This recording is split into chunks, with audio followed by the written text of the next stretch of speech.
Welcome to Daily Buzz.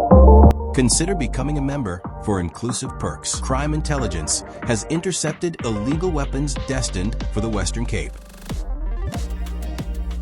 And, we know that the proliferation of illegal guns is a problem, especially in the Western Cape. It's a gang-infested province, and police investigations showing that these guns were destined for that particular province from here in Gauteng. Will these arrests probably make sure that we find more of what's denting these two provinces? It seems criminally these provinces are very heavily linked.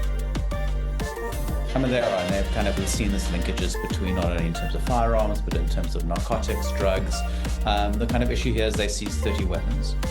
Most of them are handguns. I think the important point is to finding out how these individuals source those weapons, because we do know there are ways in which these happen. They're either stolen from licensed firearm holders, or you see corruption in police, or stolen from private security companies, or sometimes weapons are brought across the border, but most of them are sourced internally. And the only way we can really get a handle on this is if we kind of focus on the sources, but also on how they are being targeted and the nature of this organization. Yeah. Doc, we're seeing more, for instance, in Gauteng, just another story I wanted to mention. This DJ Somebody murder, driving from a club here in Johannesburg, shot several times by gunmen on either side of his vehicle, with his security guards in there.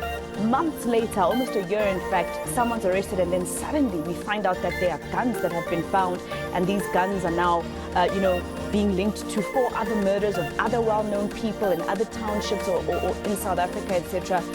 How much does it take to actually investigate and crack things in the criminal underworld?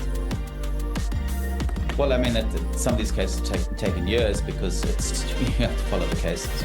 I mean, if we just really look at firearms forensics, there is, with firearms, there is a better degree of forensic evidence than you may have in other types of crime, because you have kind of ballistics that come from firearms. So, for example, a round is discharged from a firearm barrel, and if that round is found at a crime scene when someone's body is injured or killed, you can then take that particular round and see if you can match it to a ballistics fingerprint that might be on the system. So if you've got that ballistics evidence, and you can then obviously find people in possession of those firearms, then you stand a much better chance of securing convictions. Thanks for watching.